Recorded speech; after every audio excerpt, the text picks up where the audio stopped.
Hi, good afternoon, everyone. I'm Wei-Yan Wang. I'm a software engineer at Facebook.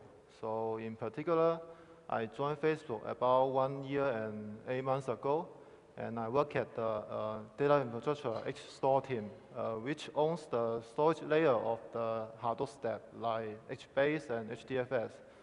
So my main job is to improve HDFS to support the largest warehouse cluster in the world. And the project I work on right now is the HDFS Federation and the HDFS Ray. So today I'm going to talk about the challenge, the big data storage challenge we are facing every day in Facebook, and the approach we take to solve this challenge.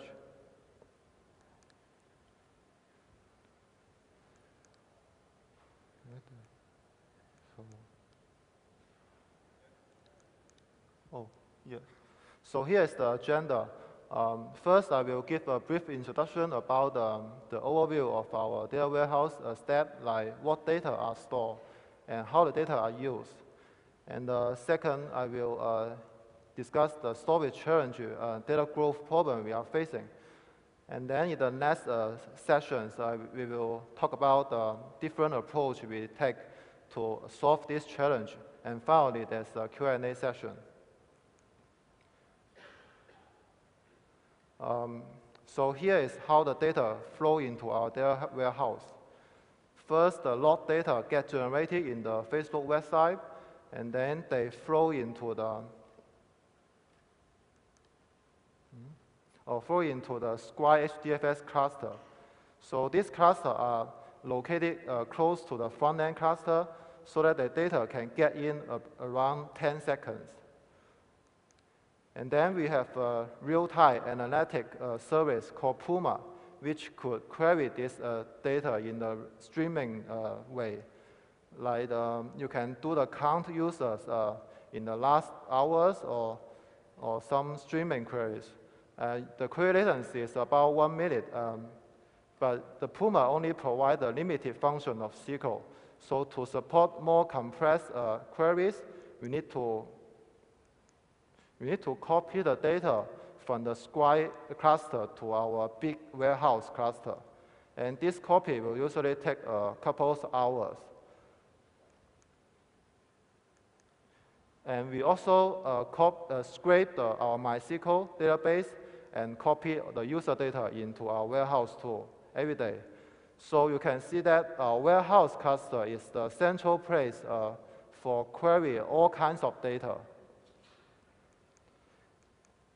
And on top of warehouse, we have support two kinds of queries. One is the periodic analyze, which produce a daily report to the users. And the other is the ad hoc query, which is mostly used by data scientists to do some data mining or data analyze.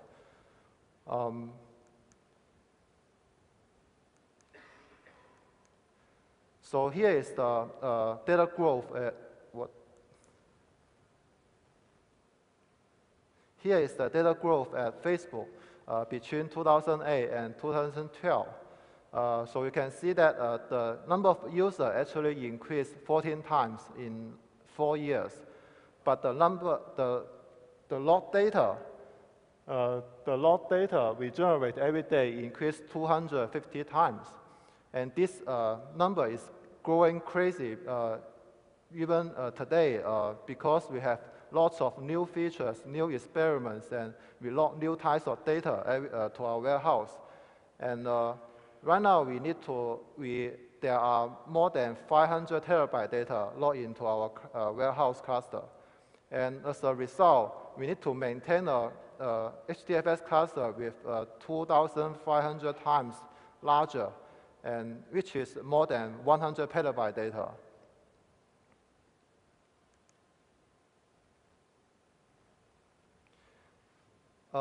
So we see the chance of data growth is huge. So we treat this as top priority problem for us. So there are two directions to handle this data growth problem. One is to improve the underlying infrastructure to make it highly scalable Like you can store any amount of data by just adding new machines or new disks to the cluster. One example is HDFS federation, because all the meta information are stored in the name node's memory. So the memory size actually limits the number of files we can store. So we developed our internal version of HDFS federation to make multiple name nodes to share all the pool of data nodes, so that we can scale the namespace much easier. And the other project is the Prison, which is its goal is to allow us to running a warehouse across multiple data centers without worrying about, oh, the data center is full, we cannot store more data to it. So the Prison also provide a logical view of data to the users, and users don't need to worry about the physical location of data, and the Prison can move the data around to achieve the data locality. And the other direction is to improve the storage efficiency. Although the disk drive getting cheaper and cheaper, if we're running a cluster with at petabyte scale, even a few petabyte saving could translate into millions of dollars saving. And we all want to use less money to do more things, right? So we especially look at our data growth rate. It's getting more and more important to improve the storage efficiency. There are a few ways to improve the storage efficiency. The first one is to have a better monitoring at the space usage. Like, for example, we have a daily pipeline that passes the HDFS FS image to generate a space usage report for each team. So our DWOs could look at this report and figure out, like, recently, which team's data grows a lot. And then they can just work with that team to control the data growth. We also have some quota management to limit the growth. Some teams' data grow too quickly. And the second way is we improve Hive itself to reduce the space usage of Hive tables. One example is we are investigating the better compression for different types of columns. For example, we use binary encoding for the numerical type columns, or use the dictionary encoding for the low cardinality type columns, and so on and so forth. And finally, we use the HDFS array to reduce the replication factor of the data in HDFS. So in the next slides, I will talk about our approach for these different ways to improve storage efficiency. The first approach is the smart retention. You may know that in Hive table, there's a property called retention, which defines the number of days partition we want to retain in the cluster. And we have a pipeline which scans all the Hive tables and purge the old partitions which pass the retention. But for table owner, it's hard for them to set the right retention because they may not be the people who use this data. So they usually, to be more conservative and set a high retention value. But actually, it doesn't make any sense to just keep 3 months data if the people only access within 1 month. So this turns out to waste space in the cluster. So the smart retention is the tool to help the table owner to have a better retention setting. So first, we add a post-execute hood for Hive that after each Hive query, we log the partition name and the query time to the MySQL. And after we get this history, we can compute the empirical retention from that. So here is the formula. So the basic idea is to get the minimum retention we need to serve all the previous requests. So the way is we first get the minimum retention for each partition, and then we just choose the maximum one from them as empirical retention.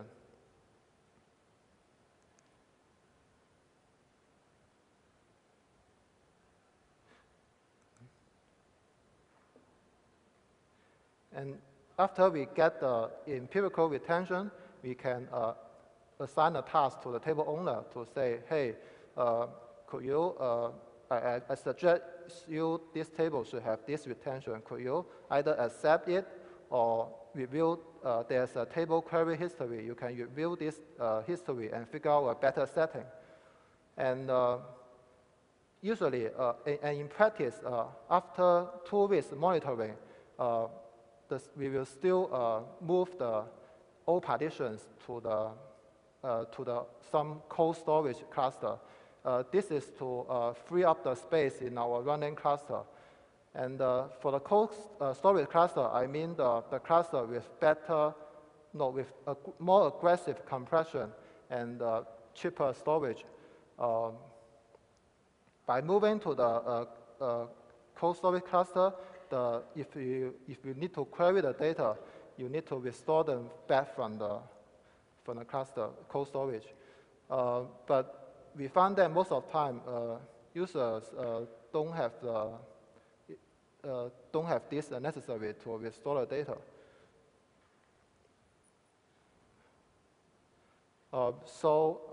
Here's the things we learned from the smart retention. There's an outlier problem for the retention computation. For example, if a table is accessed mostly 42 days data, but there's one-time query that touched 42 days, then the retention will be set to 42 days. But actually, we can set it to 32 days because this is some outlier. So with the table query history, the table owner could figure out this pattern by himself, and you can eliminate the outlier. And also, we find it's very important to choose the tables with the most space saving, because Facebook has hundreds or thousands of tables, so it's impractical to ask all the table owners to do this change. So we actually pick up the top 100 tables, and we eventually save 8 petabytes from them.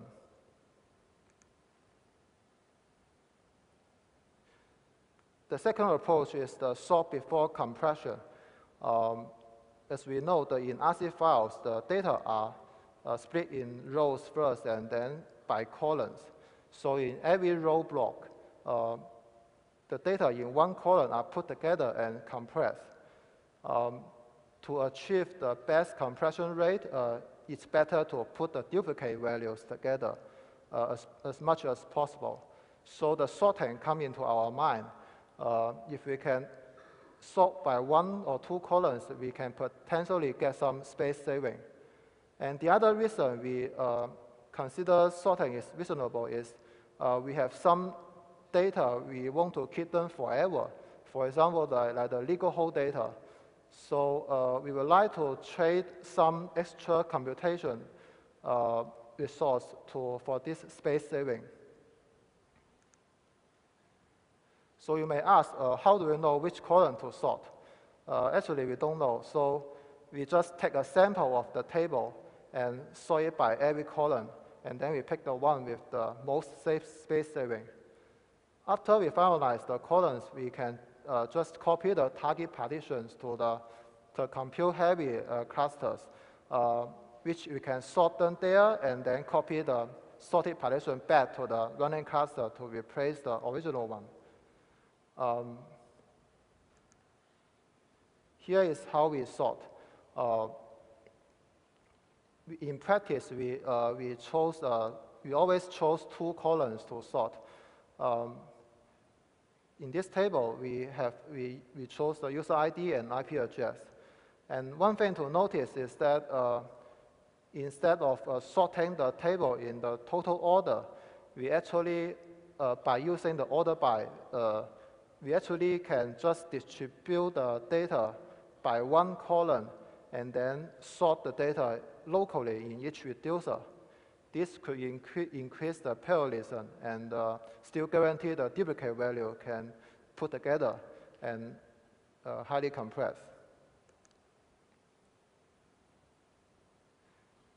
And the sorting seems to achieve very good results. So we pick up top 50 largest table and do some experiments, and it achieved more than 40% space saving on average.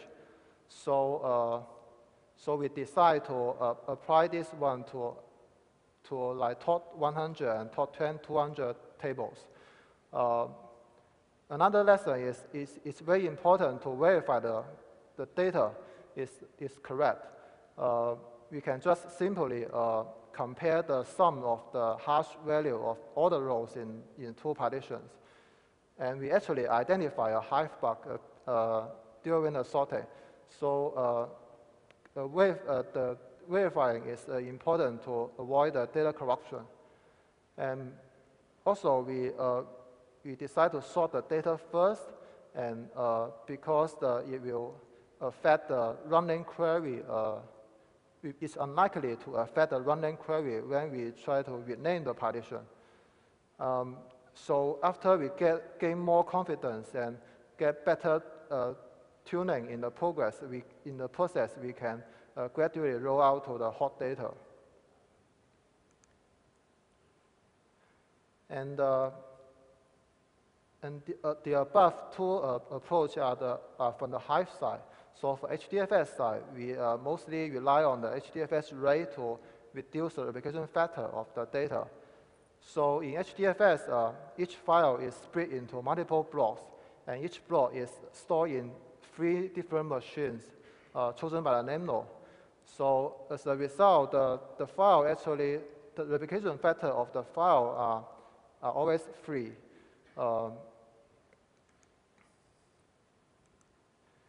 The free replication is good for latency and performance, but if the data are accessed seldomly, we don't need to store keep 3 copies in the system. So we develop a erasure code called file level XOR. 10.1, the 10 is the number of data blocks we array at once. So we usually call it one stripe. And the 1 is the number of parity blocks we generated. So from the source file, we generate a parity file with 1 parity block. So you can see that from the XOR, we can reduce the replication factor from 3 to 2.2 because the replication of the files are 2 now for both source file and parity file. And we can also tolerate 3 missing blocks in this setting. You may ask, if a file has 15 blocks, what should we do? We just treat them as 20 blocks and generate 1 parity file with 2 blocks. But the replication factor will be a little bit larger than 2.2 because we actually waste some space in the source blocks. And we provide 2 kinds of reconstruction. The first one is the online reconstruction. We have a wrapper of the file system called distributed RAID file system. With that, the client, when the client reads the data with a missing block, it will look at the parity file and the source file together and try to reconstruct the missing block from the remaining blocks. And for offline reconstruction, we have a daemon called RAID node, which asks the name node for the missing blocks every 5 minutes, and then it will submit a MapReduce job to fix those missing blocks in the background. And the block placement is important for us too. So the RAID node will move the blocks around to make sure that every block in the same stripe will live in different racks, so that run rack failure won't cause the like two missing blocks or something.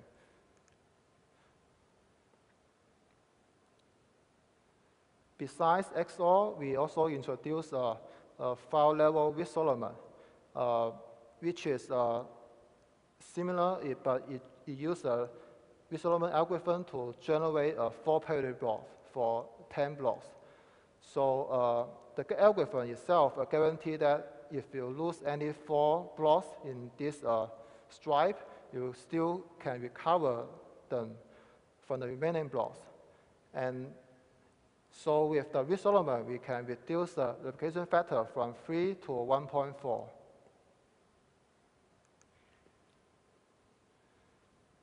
With these 2 kinds of erasure codes, we can apply them to to our cluster and separate the data into 3 types of data: hot data, warm data, and cold data. The data generated in one day is likely to be assessed by the periodical queries to generate a report. So it's better to have 3 copies for them. When the data have older than 1 day, sometimes it's likely to be assessed by ad hoc queries. So we can use XOR to provide a relatively good performance, but better space usage. And if the data is 3 months old, then we can just use resolvement to reclaim the disk space.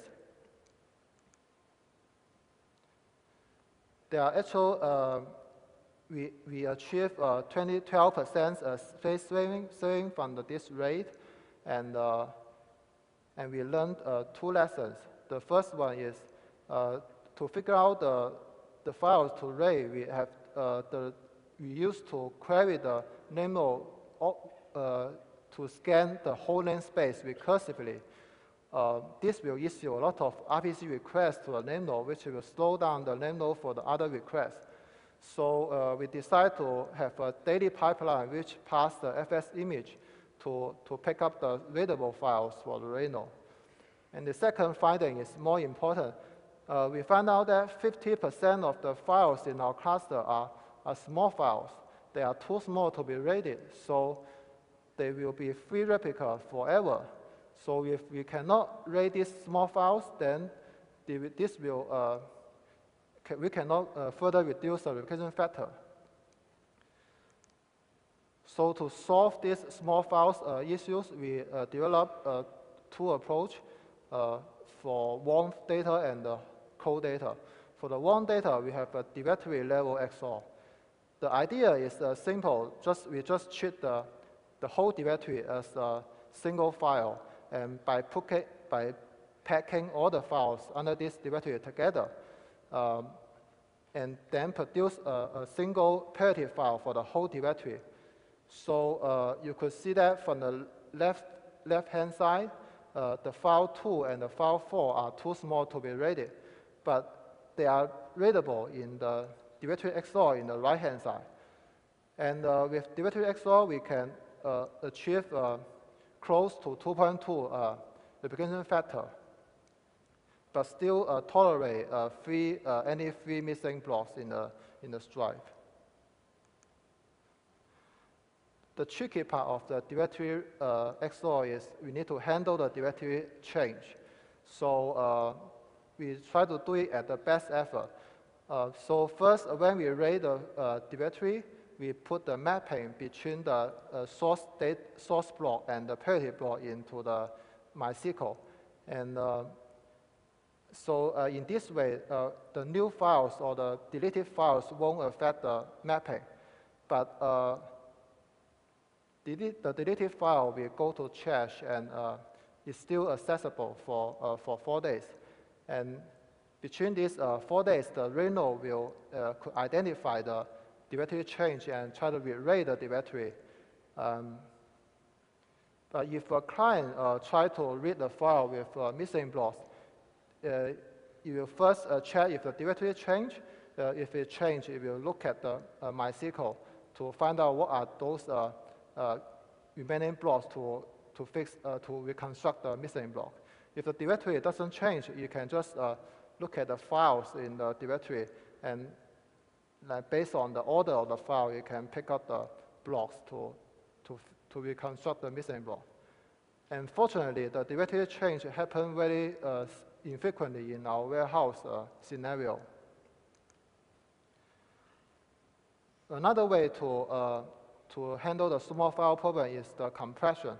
We actually compress the code small file into a large file, and then apply the file level resolvement.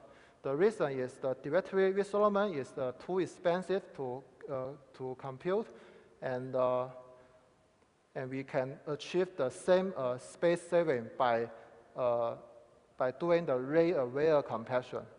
So we can tune the block size to produce the file with multiple 10 blocks, so that we can always get the best space saving. And also, the compression could help us reduce the number of metadata in the name node, reduce the memory overhead.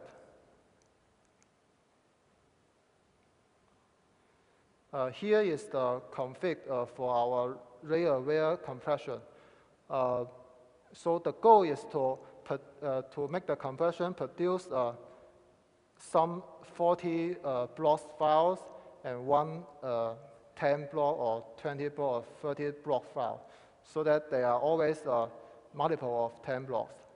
And we can find out a value, a best block size for this requirement by doing some simple calculation. And one thing to notice is the split size is 39 blocks instead of 40 blocks. That's because the MapReduce will actually produce more data than the split size. So if we set it as 39 blocks, we can actually get 40 blocks, which is what we want.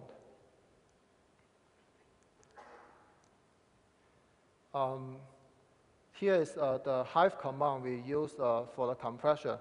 So because the sequence file doesn't support the concatenate, we actually need to select all the data and write out to the destination files. And this need to do the decompression and compression. But with RC file, we can just merge the data and still need to pay the I/O cost, but we can avoid the CPU cost because we can just stick the data together. And with the directory XOR and the compression, we finally achieve 2.35 replication factor, and we are expected to achieve 2.2 after it fully rolling out. And during this progress, we experienced a RAID bug, which caused the data corruption. To avoid that, we realized we need to bookkeeping all the blocks checksum in somewhere like the MySQL, so that before we submit the fixed block, we can verify the checksum to avoid the corruption. The other lesson is because the RAID is developed on top of HDFS, the HDFS itself is not aware of the parity. So if a user wants to move the data, they may forget to move the parity files. And because the source file only have 1 or 2 replicas, they may potentially cause data loss. And the final lesson we learned is that we are seeing a lot of long warehouse data in our cluster, and they are growing very quickly. But the directory XOR and compression doesn't work for them, so we can only use the file level RAID. So supposedly in the future, we need to investigate a better approach to RAID this data. So here's all the questions.